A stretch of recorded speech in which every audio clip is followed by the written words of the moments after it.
one. Welcome back, everybody. This is CSUN Performance Ensemble presents In Conversation with. My name is Fernando Martinez. I am one of three hosts today. My name is Jefferson Denham. I'm another of the hosts. My name is Samantha Garcia, and I am three of three hosts.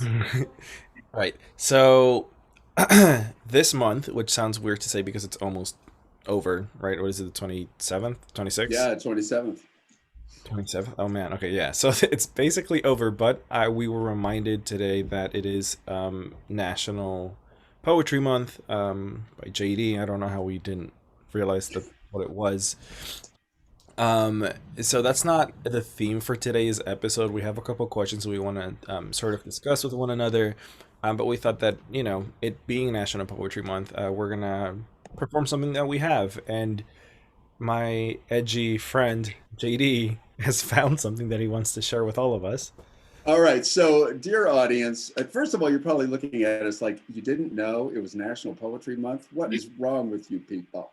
Anyway, so you know us. We love celebrating the art in you and us. And so, in honor of National Poetry Month, we've been kind of like looking through maybe some older stuff uh, and also finding like favorite poems too. So, I just kind of did a little random thing. All right. So, here, are you guys ready for mine? Ready. Okay, here we go. It's called Crackers When I'm Bored. When I'm bored, I eat crackers. Like I was doing when I wrote this. I eat them by the sleeve. Isn't that the portion size? The guideline of 6 crackers equaling a serving is absurd. They know this. The cracker companies are the devil. Now, I'm eating crackers not because I'm bored, but because I'm depressed. I'm disappointed in myself. Normal people eat 6 crackers, you fucking pig. I'm feeling fatter already. Time to go clothes shopping again or just buy lots of sweatpants. I guess when I'm bored, I also let my mind go down destructive rabbit holes. You know what I mean? I go down these diversions armed to the teeth with sticks of dynamite, and then I light all the fuses and then realize that now I'm in trouble. As I crawl as fast as I can back towards the opening, the dynamite explodes, and I haven't seen one fucking rabbit. No, not one discarded carrot or anything. Fucking rabbit holes. When I'm bored, I pray. I pray for diversions and illuminations. I hope and wait in vain for prayers to be answered, for insights to come upon me, for divine intervention. I stare at the stars and they just keep doing what they are doing, oblivious of my desperate pleas for some kind of deity to show themselves, or a fucking shooting star, or aurora borealis, or whatever. Oh, wait, is that it? Is that a sign? Is that, oh, it's just a plane. Fucking Cessna or something. If this was 100 years ago or so, that would be something. Now it's commonplace and nothing. When I'm bored, I feel like nothing. I feel nothing. I only have myself to blame, I know. I could join a Yahtzee club or go lawn bowling or try cliff diving or put a profile up on Tinder. I know. But boredom isn't just lack of activity for me. It's a sense of being lost, of lacking the initiative to be a part of the life we are all dictated to live. What do you do, pray tell, when you no longer want to be a part of the consumer culture that we've all been so tenderly blessed with in the first place? Well, as long as you conform to the dictates of the people in power who only want us to shut up and consume things to keep the economy going and to line the pockets of their $5,000 pleated pants, well, then you're fine. Maybe even content in some way. Stay easily amused and compliant. Adhere to your favorite TV news channel and pretend you're informed, that you're a rebel, that your opinion matters. Me, I'm eating all the motherfucking crackers. And I'm not even hungry. But it occurs to me that I might be starving.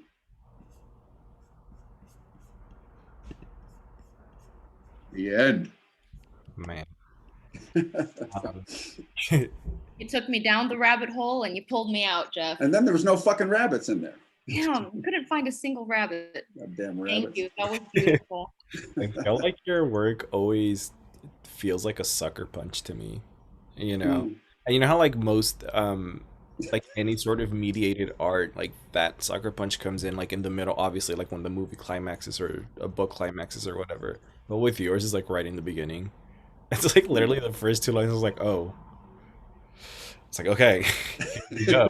Hang on, this I guy's feel like crazy. I feel like I watched an entire musical right now. Honestly, like full on, Jeff. Awesome job. Yeah, that was. So, Fernando, are you next?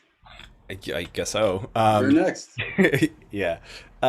So I want to preface this real quick because I originally was gonna read something that I wrote semi recently, but with everything that's been happening in like the whole Echo Park issue that we talked about a couple of weeks back, I actually remembered that there was a piece I wrote when Javi took over PE, and it was actually about Echo Park, and I don't even know if I ever named the park itself in the piece. I don't think I did.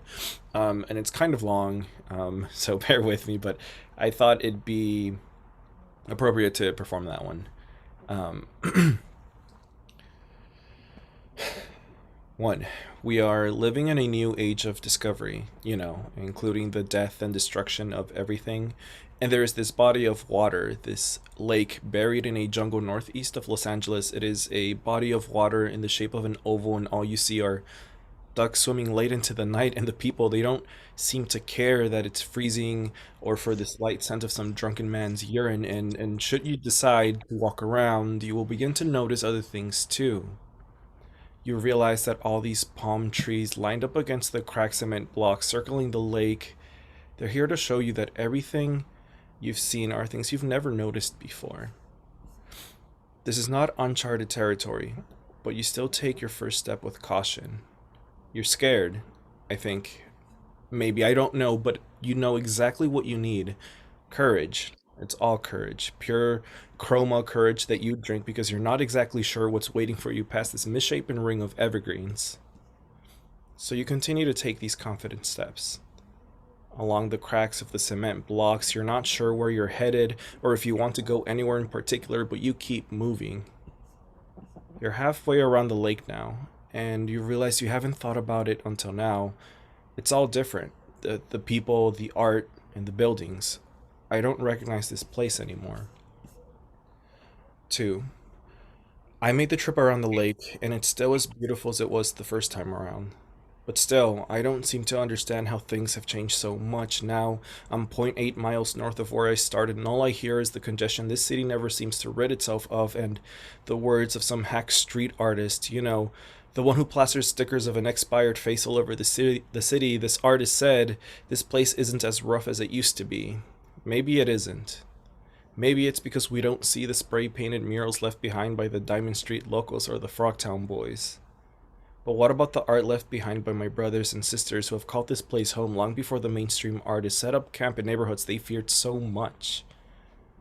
The art of the barrio and the people that understand what it means to be from these congested neighborhoods, the one who displayed the love for their roots with every stroke of their brush and every swig of a $2 tall can. If this is a jungle, then it wouldn't make sense to talk about street art, but Northeast Los Angeles is a jungle with a shrine of vibrant colors spread across concrete walls. So how do I make any sense of hack street artists removing our art only to put up their own, claiming that it's meant to honor us? This isn't what home is supposed to feel like. I don't recognize this place anymore. 3. I keep walking and walking further away from the lake in hopes that home is still wherever I go, in hopes that I will still find joy in looking through all the botanas in the mercadito. All I can do is remember the local business people and the local businesses that ran along Alvarado Street. The same local businesses that are being displaced in favor of high-end luxuries that we were taught to reject. They say they're only cleaning up the mess we experienced a few years back, but what is the point of cleaning up if we're being swept away along with it? No more Diamond Street locals or Frogtown boys, no more of us. So I keep walking further and further away from the lake in hopes that things are still the same, but they're not. It is so painful to see your home change at your own expense, and I'm beginning to understand, to truly understand what is happening here to our home and our people. They say el barrio no se vende, se defiende. But things are changing. El mercadito is gone. I don't recognize this place anymore. Wow. You know what I love about your work, my friend? There's a lot of things I love about it, but number one, the way you describe the surroundings places you, my imagination, exactly where you are. And then the whole idea, you're basically obviously describing gentrification, and what you've done is you've given it this other side, human face. We're all told that progress is always good.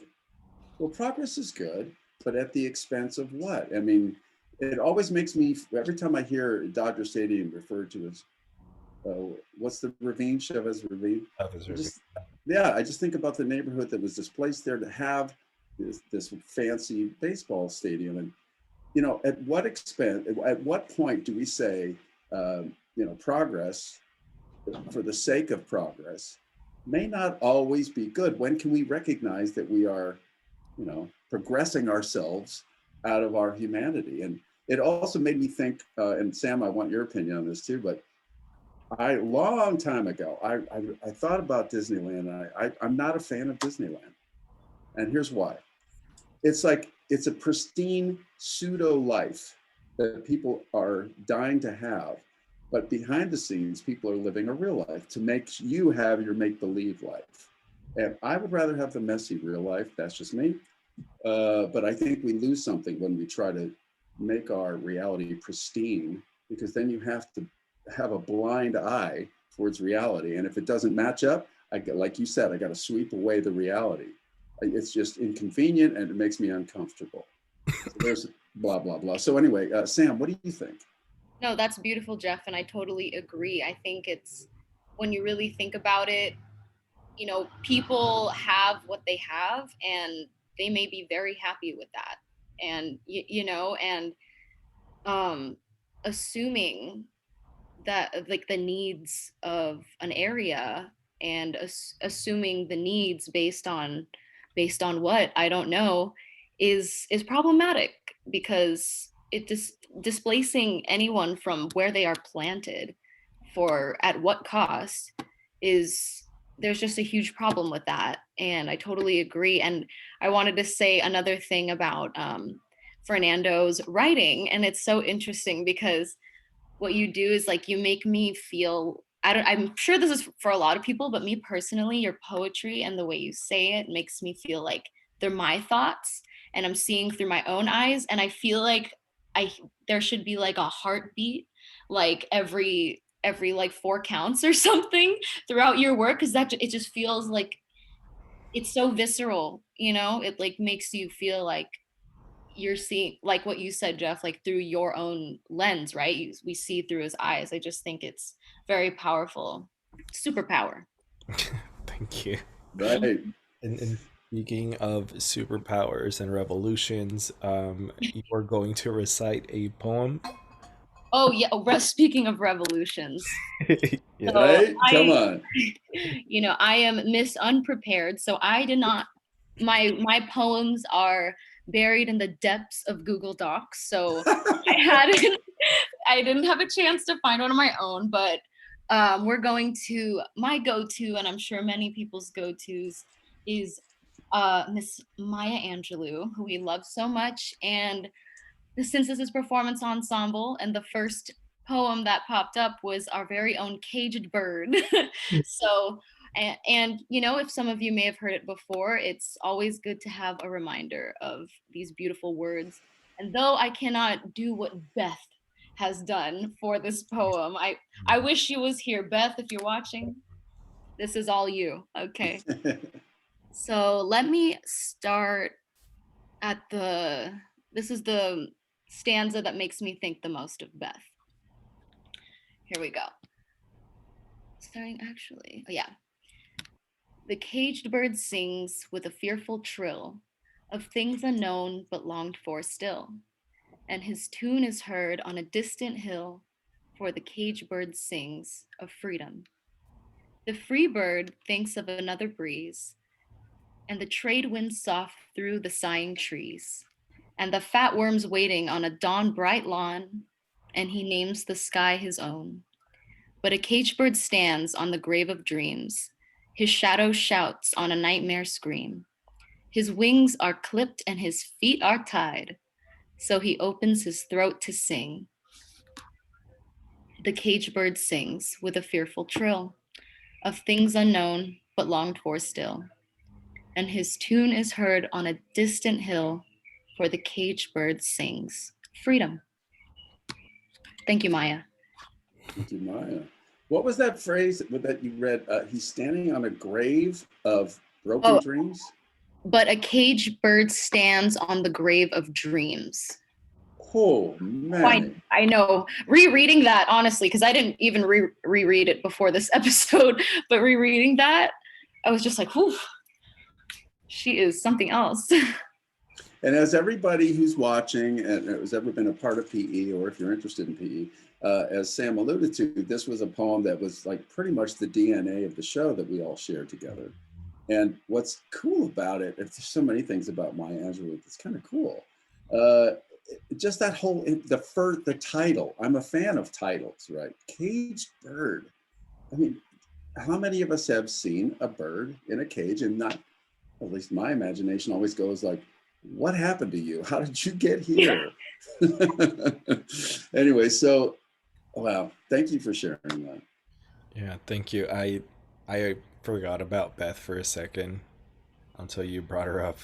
Um, that feels like so long ago. I can't, it's weird. But thank you. Also, JD, you said something earlier when you were talking about Dodger Stadium and then the whole Disney World thing. Um, because I am not like that. I'm not a fan of it either, but not for the same reasons. I think I just had a bad experience when I was, the high school senior, and I was in love and my heart was broken. So like, I just don't have good experiences there. Um, but it's interesting that you talk about that because it honestly ties into a question that we're sort of going to discuss about privileges, right? And I think that oftentimes we don't recognize how like Disneyland is sort of placed in that a little bit, right? Because not obviously not everybody that goes is privileged, right? You have families who save up for months and months and months and months to go, like my family did a long time ago. And this is when things were cheap. This is when the tickets were like what, $15 or something, and now they're like $100, $200. It's ridiculous. Yeah. And then for others, it really is that it's a non-issue, right? Like they can easily just pay every single time instead of paying for like a yearly pass or something, which I assume would save them money.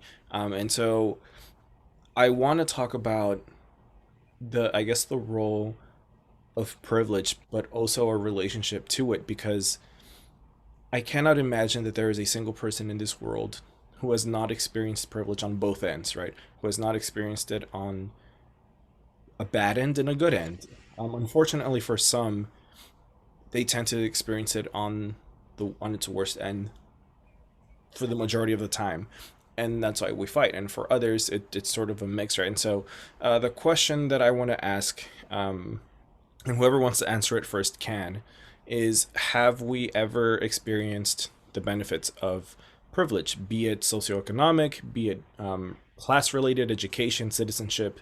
Um, I think the other example was birth order, but have we experienced the benefits of privilege?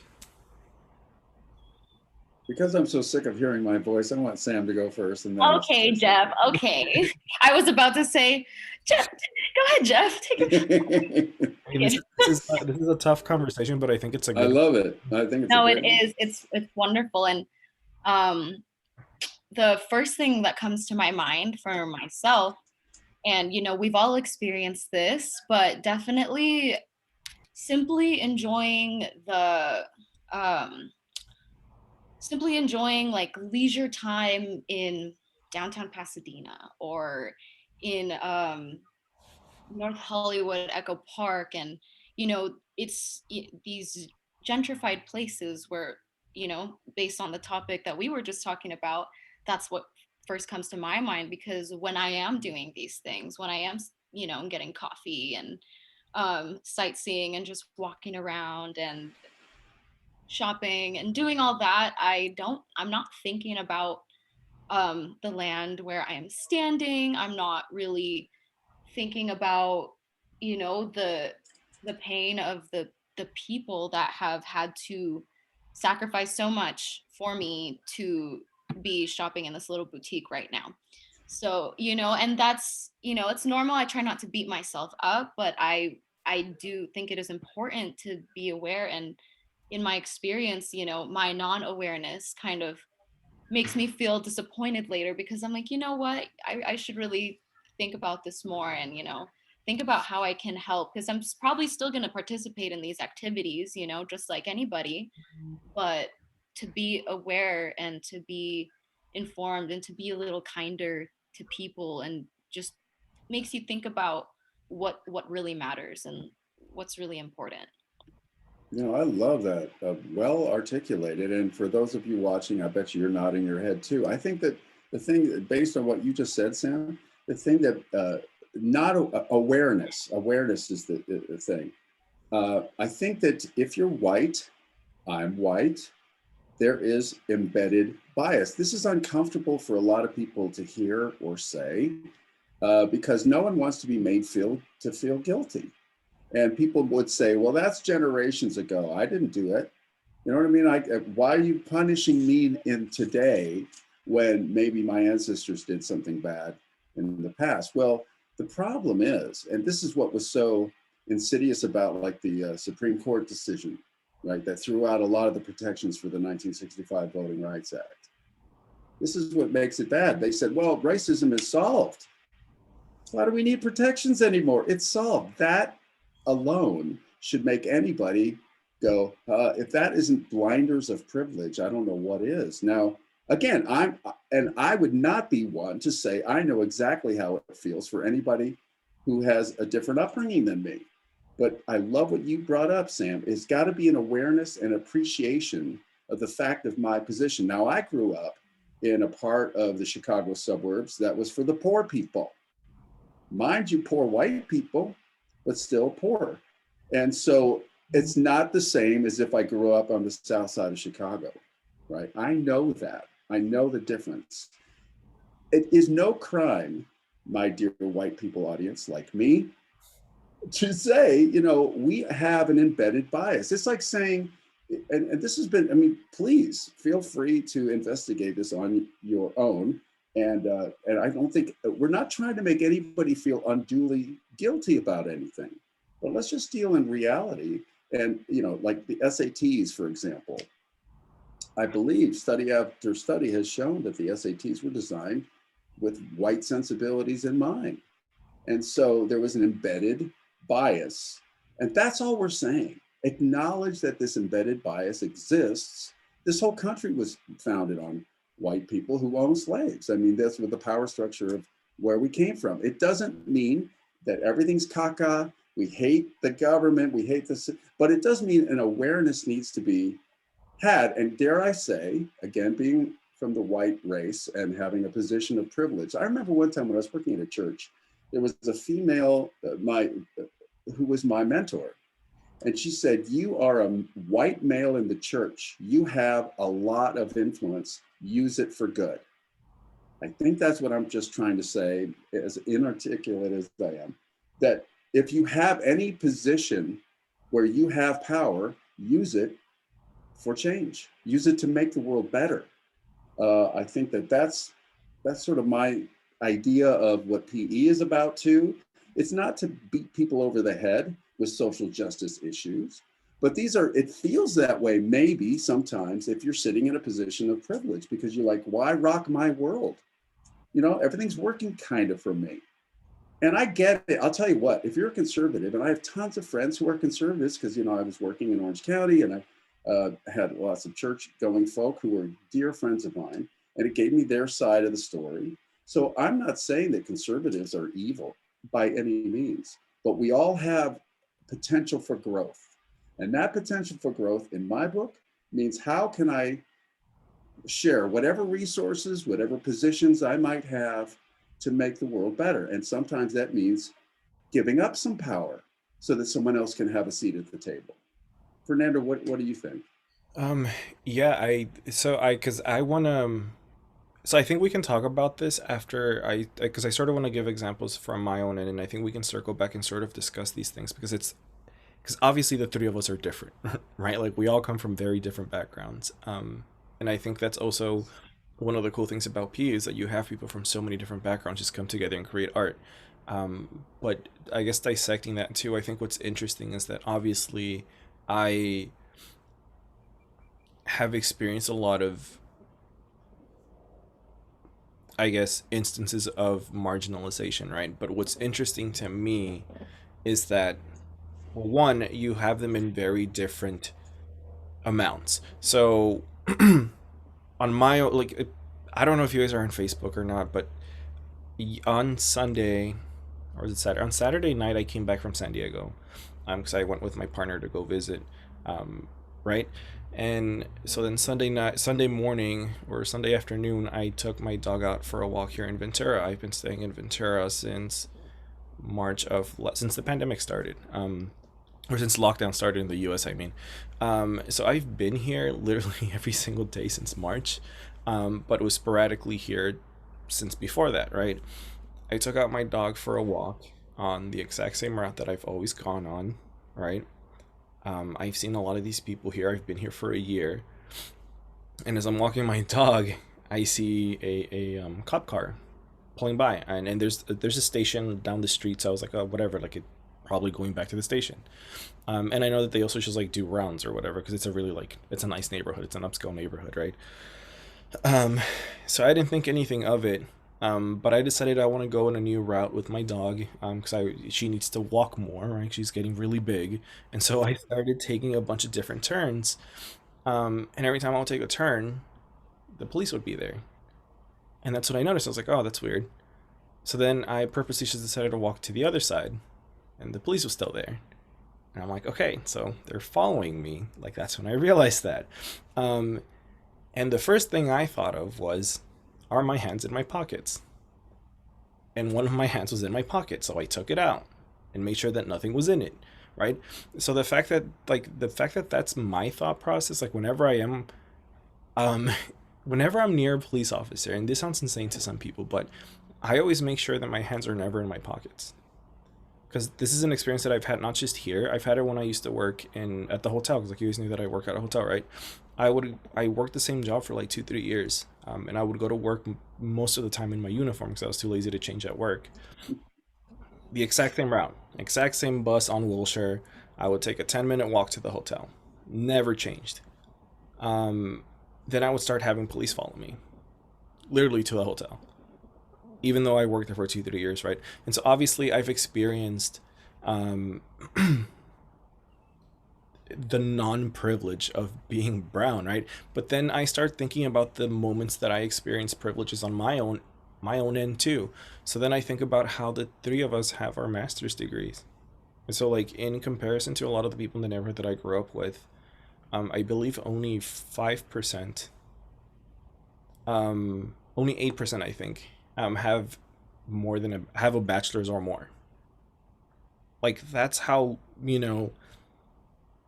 there is a lack of degrees in the neighborhood that I'm from, and here I am with 2 degrees going on for my third. So I do have that privilege of having gone to school and having an education that gives me access, or is supposed to give me access to higher paying jobs, to better jobs, to jobs with where workers actually have rights as workers, right? And are seen as people, not just workers. The fact that I sometimes tell my partner, um, why don't you just why don't you just go take out the dog, or why don't you just go to the store, and it's 8 p.m. and then she looks at me and I'm like, oh wait, that's right, you can't just walk out on your own because it's not safe for you. Or how she tells me that she walks with her keys in her hands, and I'm like, I never have to worry about that either. Even if it could affect me, I never have to think about it, right? And it's a privilege that I have as a man. And so it is interesting to know that even if you are very marginalized there, you still have certain privileges. And I think that what makes it bad or dangerous, or I think, and I mean, like, honestly, just stupid, is when you refuse to acknowledge that you have them, right? Because everybody has them, just in different capacities. But I think that it becomes dangerous if you refuse to acknowledge that you do have them, because if you do not acknowledge them, then we cannot make change, because you'll be so settled in your own ways. And so then when I thought about what you said about people that belong to different political affiliations, right? Um, we had a person in our department, in our cohort, who was a Republican, right? And like, I don't want to say his name, right? But we knew who he is, and he was still my friend, even though he was a Republican. Like, that doesn't make him a bad person. But he believed in policies that I was just like, what? Like, that's different. Policies and political parties are completely different things, right? So like, that doesn't make you a bad person. Um, but the way that he understood certain policies were way off to the way that I understood them, and I recognize that a lot of that also comes from where he comes from in life, right? That he has the privilege to not be affected by certain policies, whereas I would, or other people would. Um, and so I don't know. I think with that being said, I sort of wanted to ask you guys: was there ever a moment where you recognize these sorts of positions of privilege that make you uncomfortable, that maybe you wanted to, um, I don't know, not challenge, that maybe you were comfortable in the positions that you were in? I know this is kind of a hard question to ask and to answer, but I don't know if that's something that either of you have experienced. Well, before we get to that, can I just go back to what you were alluding to? That people with this is one of the things I believe that's really good about performance ensemble, because then you're exposed to certain or different points of view, right? And then you get to wrestle with it personally. You get to say, well, now what do I believe? I think that what happens is a lot of us get stuck in a bubble, and I think it's good to have our thoughts challenged. And so if you're with people who are of different political persuasions, different religious persuasions, and they want to make a stand, you have to understand why you don't agree. It's not good enough to just say, oh, well, I hate you, or I don't believe that. Why not? And that's what I love about PE, is that it doesn't tell you what to think, it does tell you what to think about, as the phrase goes.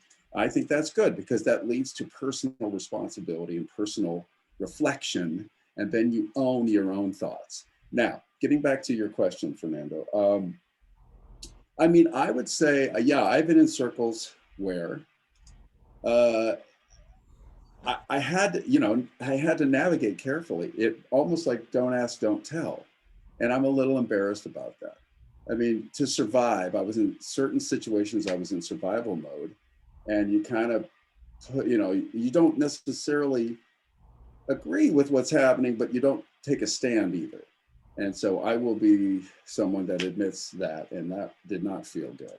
So, and other times I did, and those are the times when you're like, wow, because you realize when you stand up and you say something, you're affecting not only things for yourself, but also for any other communities that may need you to speak up, right? And so, I, and I look back in awe of the people throughout recent history, maybe bigger history, but the civil rights era. I've been watching a lot of stuff about Malcolm X lately, and James Baldwin, and voices during the civil rights era, and then but folks of different colors and religious persuasions too, joining forces with these folks to speak up and make a difference. And some people got killed for it. I'm like, wow. I remember Martin Luther King said something like this, which challenges me to this day. So this is the JD version of this saying: if a man has nothing to die for, he's got no reason to live. And I think that's true. And I'm going to add my own little part of that. And that reason to die, or something to die for, has to be for someone else.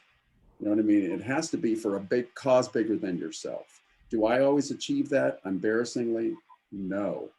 And so I love this question, because it's just challenging me to, process the times when I did not stand up, and to remember it moving forward, to really try to use whatever means I can to affect the world for good. So, Sam, what do you think about that question? Yeah, like, was there ever a point where I guess you had to challenge your own privileges? Is that something you ever experienced? Challenging my own privileges. And like I could, Well, it's a hard. Sorry to interrupt. I was yeah, just sorry. It's like hard, but no, I want to answer this. Help okay. me. No, I was just gonna say like I know, man. Look at me just interrupting. I was just gonna Not say that, like even. it's hard Sorry, guys. to. I know that it's hard to answer. So if something does come to mind, then obviously we would love to hear it, and if it doesn't, then that's okay. But yeah. So if anything comes to mind, go ahead. Well, for one, I did kind of want to comment on that quote from that just struck me. I could see it in my face. It just struck me the quote, if a man has, nothing to die for, then why are you living? Like that's pretty amazing to me, and I almost think it's like a breakthrough because there is such there's such a diverse world of people, and there's such a diverse world of minds, and each person has like a view and a passion about what they believe in, no matter what, no matter what it may be. Like the colors of the rainbow are also in our minds. So, Republican, whatever, moderate, Democrat, all of them, together, what would one be without the other? And that's what I think about when it comes to hearing other people's views that are, so different than mine. It pushes me to want to seek the the core truths that they believe, or and even make me question mine, or understand maybe theirs might make me understand mine a little bit better. So I guess maybe if maybe we can go back to the question of if I ever felt like my privilege was challenged. Probably maybe I don't know if this answers the question right, but the whole the privilege exercise Mhm. that we do in some classes in communication studies. Mhm, They kind mhm. of it's very intense of an exercise, but it was interesting because you get to see kind of like a rainbow of where people are at in terms of privilege, and where they've been, and what they've been privileged with their whole life, and you get to kind of look at each other and realize that you're all in the same class, you're all in the same place, and here's the starting ground of where we can begin to understand a little better. And I guess that exercise, participating in that, challenged my privilege, challenged everybody in the class's privilege, right? Because we're all kind of seeing where we stand, if that makes sense. Yeah. Yeah, I forgot about those exercises. I think I did them too for my students actually. Oh, you did. And so the reason why I asked, well, I guess I'll get to it in a bit because I have another follow-up sort of point that I wanted to make, but it's interesting because at least for me, right? So like knowing that there obviously are people who come from different walks of life and who view the world differently isn't an issue. Um, because like I said before we started recording, I feel like I'm like the most like social justice warrior in this group. Like I'm always like talking. Um, and people think that it's total insanity and that it's exhausting to be that way. But I'm like, nobody here is fighting the fact that there are differences, right? Like that's just a given. Like even if you have five things that are the same product, they're still going to be different. So obviously that's a given. The issue, of course, becomes when those differences are hurtful or harmful in any sort of way, right? So um, the way that I like to look at it too is whenever I talk to people, especially my students, when we talk about politics, typically my students tend to lean a certain way. And so when somebody brings up a point, I think they get upset, and I'm like, wait, hold on, like there is a difference between being a far either wing, right? At first, it's just leaning a certain way. Because then you think of, let's just say that, because we were talking about like republicanism, right? So let's just talk about like the basic principles. I know that some of the basic principles include, I mean, a big one is financial conservatism, right?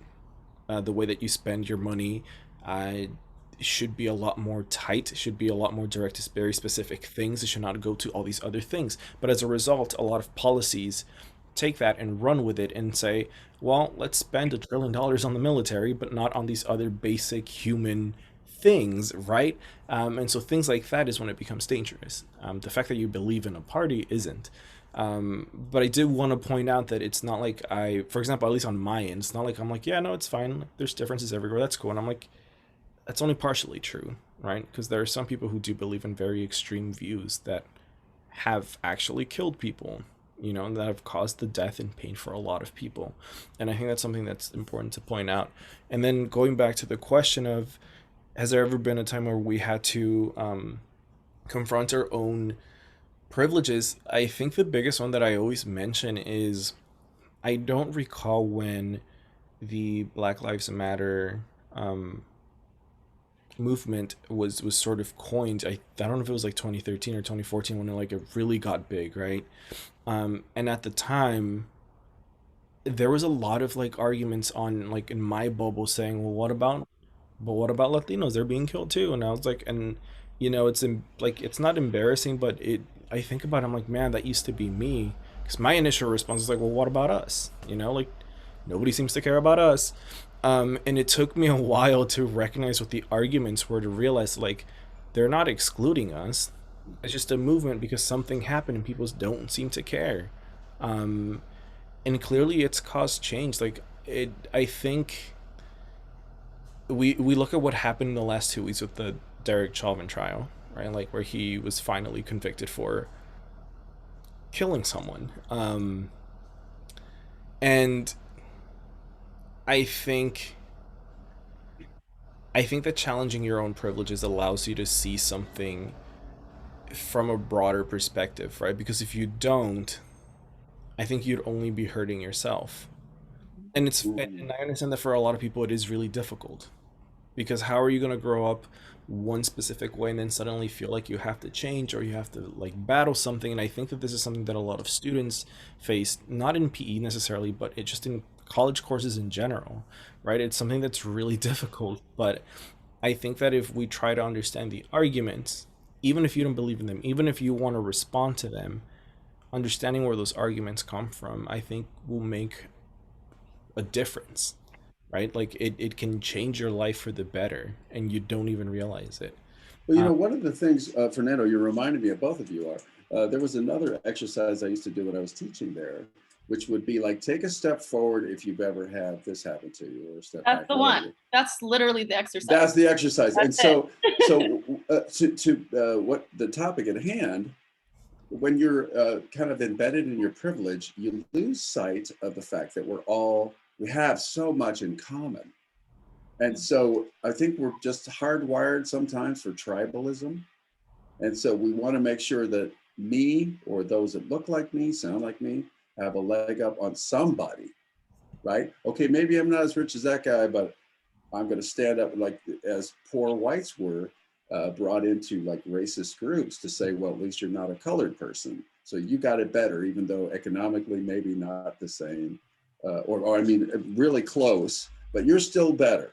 And so to me, the idea of privilege is, how do I make myself look better than some group? And the challenge to privilege is to recognize how much we have in common. And the good, I think there's a couple of reasons why I think that's really good. Number one, if you're in a socioeconomic strata, you realize we're all in it together. And if you're looking up at people who are hoarding all the resources, which is what we're seeing in our economy today, you go, wait a minute, they're no better than me. How come they get everything? I have a personal little philosophy on this. I don't know if I'm right. You guys can challenge me on this, but I always think the powers that be are terrified that, because the vast majority of us have a lot in common. So the more they can segue us or section us out and make us feel like, your little bit pocket of privilege is all you need to worry about, and demonize anybody else. We're not looking up going, wait a minute, there's only a few of them. You've got us infighting so that we cannot affect massive changes for everyone's benefit, or for the majority's benefit. So that's kind of like a philosophy of mine. But I feel like in challenging privilege, it's not a negative. We're saying, we have a lot more in common. Why can't we celebrate that? What do you guys think of that? I agree with you. I feel like they're so afraid of our unity, right? Like Yeah, the that's what kind I of think. people that will, that will come together and realize that we aren't so different, because that's what the powers that be kind of help us, that kind of mold us to think, is that we are truly separate, but we're actually all one, and we're interconnected, and we're all living and sharing a planet. So we should be redistributing this wealth among everyone. That's, Right. it's just that And little. what right, and I think that one of the things again about PE performance ensemble that's so cool is that it does highlight the commonality we have of the human experience. So you start to see, wow, you feel that way too, and you're from a different background than me, but now I can relate to that, and so I just think that's really cool about PE. One of the things that I love about it is that it does remind us of our common humanity. Yeah, and one thing too, because when you were talking about that, it actually made me think of an article that I read a while back, a couple weeks back. But when you were referring to, um, when you said that the powers that be are scared of, the people when they realize that they have a lot in common, and I think that, which is real quick, I think that when you do fight a lot of your own personal privileges, or at least acknowledge them and try to break away from them, that's when you do recognize that there are a lot of similarities. Obviously, um, it will never be exactly the same because who we are but just by virtue of who we are, I think there will be like these, minute but still big enough differences that will make things a little bit different for everybody, but still realize that we are on the same page. And so it made me think of this article that was written on, I think, on Politico. I don't know if you guys read Politico or not, but it was by Joshua Seitz, I think. And in the article, because I'm gonna pull it up real quick, he was discussing um, this trend that we see in every single election, and not to make this political, but I think this is a good example, where the Bible Belt, or just generally speaking, the poor white population, typically in the South, always votes red, and it's always really confusing for a lot of people because they don't understand why they would, but then the poor left-leaning people never or the poor majority non-white tend to vote blue, right? And so in that article, he sort of circles back that a lot of this goes back to Du Bois, or Du Bois, however you pronounce his last name. I always mispronounce his last I name. know, me too. Yeah, he. Let's see. Because in the article they start talking about how, um, let's see, hold on, find the right quote. So in response to why people always vote, um, Republican when they are poor white. He mentions that it's explained in bits by Du Bois, who argued that the white group of laborers, quote, the white group of laborers, while they receive a low wage, were compensated in part by a sort of public and psychological wage. They were given public deference and titles of courtesy because they were white. This is all stemming from white folk fighting tooth and nail against a black reconstruction in the South. That mentality has developed to, even if we are poor, we are not as poor as X, and X is typically non-white people. They suffer Stockholm syndrome, after nearly 2 centuries of believing that white rich conservatives will look after them, and they never have. Right? They only look after their own kind, so rich people. And a lot of this also has to do with socioeconomic status, right? Like, Mm. uh, beyond race, obviously, because that does play a role, but it's also socioeconomic status. But when you recognize that a lot of us are um, poor workers, or we're being mistreated, we are being stripped of our rights as human beings. We do have a lot in common, and we don't realize that.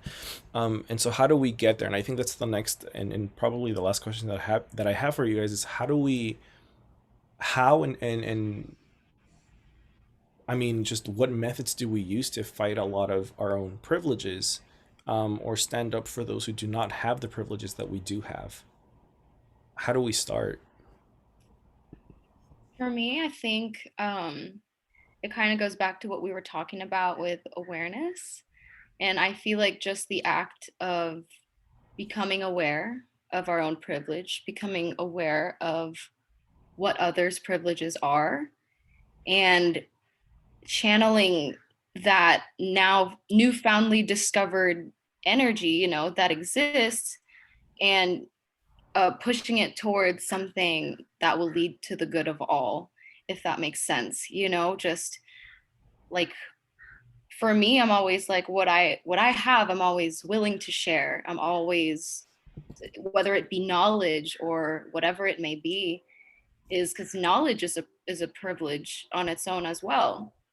And spreading awareness, and not just even though it's great, that's what social media is a great platform for, is for sharing and informing others. And I think that is all great, but kind of just like embodying what you believe, like embodying kindness and embodying humility, I think is a way to fight, like, this whole unjust system and way of living. Is really, that's just one small thing. Of course, there's so many amazing actions we can take to fight the good fight, but starting with yourself, and embodying things like humility and sharing, and just basic things that we even learn in kindergarten that we forget, is a huge way, I think, to fight the good fight, to make change,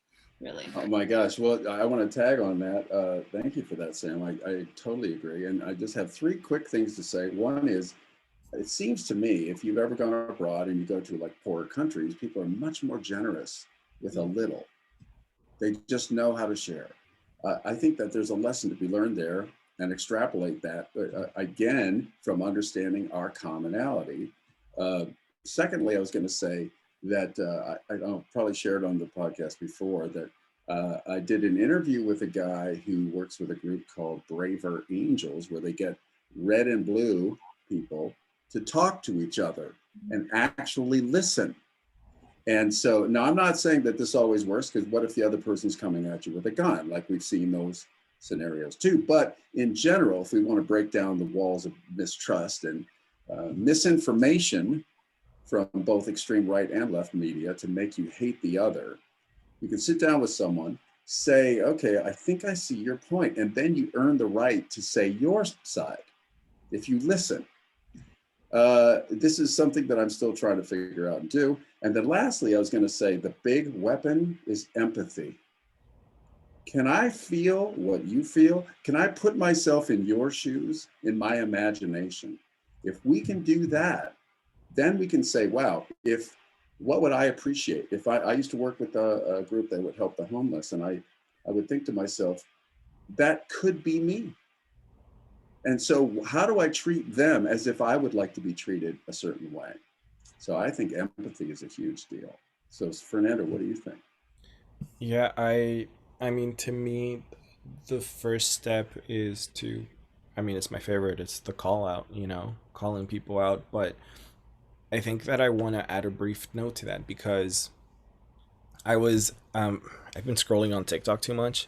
But I was scrolling on TikTok, and I found this video where somebody was responding to another person saying that um, all the I think the person was like, this person said all liberals do is participate in cancel culture, and so this person responded to that, and it's like, well, some do, but there is a difference between cancel culture and being held accountable. Those are completely two different things.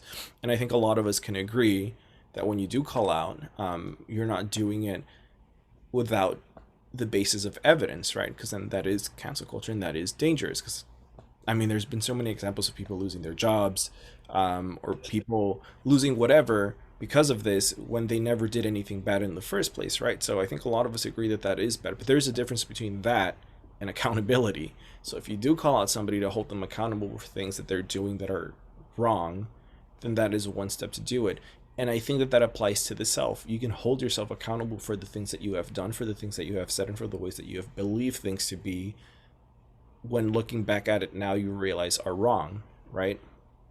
And I think that that is one way to do it, and I think it's the best way to sort of um I don't know, I guess respond to your own privileges, because that is so hard to do for a lot of people. I think the hardest battle for a lot is to recognize that we do have benefits that others don't have and will never have, right? And so I think just holding yourself accountable and holding other people accountable is a step to sort of fight off these privileges. Mm. Granted, And I agree. And I just quickly, I wanted to say, no matter where you are on the social status ladder, you've got something to share, no matter where you are. So how can I make a difference in someone else's life with whatever resources I have? Is that what you're alluding to, Fernando? yeah, yeah. It Yeah, I think so. I think that's a good recap of it too. I don't know what else I was gonna add. Sorry about that if I No, no, no, disrupted the flow. no, no, no, I don't. I mean, I don't even know if it was good, but yeah. So that's sort of the point that I wanted to make. But also, I think relating to everything. Oh, I think what I was gonna say is that every single thing that we have all said here, the three of us, right? We recognize is a lot easier said than done. And I think that for a lot of us, it's easier because we've already gone through it. Like we've experienced it, we've grown, we've did our best to understand things, and we've done our best to continue to understand things, right? I think what helps, especially for students that are still in college right now, that are still in the department right now, that are interested in PE, um, is that you get to do this in PE. Like while nobody shoves any views down your throat, it does allow you to enter a space where you do get to challenge your own views, and I think that's really important. It's important to be self-aware. It's important to hold yourself accountable. It's important to recognize that the world is not your view, right? Mm, Yeah, absolutely. break And out of your bubble. I feel like this has just been like a beautiful conversation about perspective and perspective is privilege. Privilege and perspective go hand in hand. Mm. And if Absolutely. I may share, I feel like lately I've been learning a lot about my culture. I've just been really diving into it. And when I think about even the COVID situation and, how we're pretty free over here with the COVID situation. And I think about my family in the Philippines that has to they have to like wait for a pass to go to the grocery store, or when they were on massive lockdown and businesses are just ending one after the other and people are starving, and it just makes my heart bleed for my culture, my country, and it makes me realize how just beyond privileged I am over here and doing what I'm doing. And though it makes me sad, breaks my heart, my family is there. It's more like I feel like it deepens my um perspective, and it deepens me as a person by becoming aware of that and learning about that, even though it hurts, because that's another starting point. What do I have to do to make myself strong enough and well off enough so that I can help? Because what can I do, from here? There's definitely little things I can do, but it's, in my, I don't know, at least in my personal self, I'm like, nothing's ever enough. There is starving. And so all you can really do is begin at home and, you know, do what you can do for yourself and make sure you're good so that you can help others, because you can't help others if you're not good. You just can't. It's not, you know, it's not healthy. It's not, you know, you may not have the full energy to give the right help. I just feel like it's really important to definitely open our perspective to the world, feel for like, feel what needs to be felt, and then work on yourself so that you can give your energy, whatever it may be, to someone in need. Yeah, and I think that a lot of, yeah, I mean everything that, this is the thing for anybody that doesn't know Sam. I think that one good way to describe her is that she is always growing, and I don't even mean like in a privileged thing. Like she just is growing in all aspects in life, right? Like you find a lot of things, you grow in a lot of ways. I think you really expand who you are as a person a lot. It's sort of like you renew yourself every single year, and it's something better, bigger, stronger. And I think that's what's awesome about you. And so I think that was beautifully said. And I want to taint this little beautiful thing with another example of this, because we were talking about privileges, but something, because you were talking about the whole um, uh, with how COVID has affected your family back home in the Philippines, right? Versus how it's affecting us now. Like, I don't know if you guys have heard, but the CDC said that we are now allowed, if you are fully vaccinated, to hang out in small groups without a mask. Like, you can walk out without a mask now. You can be in a small group regardless of household and bubbles, and it's fine because you're protected now. I heard that was outside only. Is that inside too? Outside, like Outside, at the park and stuff. Hmm. Like like in gathered places. yeah, or even at a restaurant, just kind of insane to me. And that is happening when India and Brazil have recorded their highest record of cases. According to the University of Minnesota, India the other like a couple of days ago hit 200,000 cases in one single day. We Because have the privilege of vaccine. yeah, I, Yeah, I believe that the U.S. have right. have received what over 80% of the World Bank's vaccine catalog, right? Like we have the majority of the vaccines in our own country. 90 Mhm. million people have been vaccinated. And obviously a lot it would be a lot higher, but not a lot of people, not everyone believes in vaccinations or in COVID or for whatever reason, right? So we do have that privilege that even in a pandemic, we don't have to be restricted to when we can go to the store. We don't need passes. I believe that when Italy first had its surge, like they had to be interviewed before they could go out to shop at the market, right? Because it was so bad there. It was like the first hub there. But yeah, we have privilege even in the face of a global pandemic. And if that is not privilege, then I don't know what is, you know?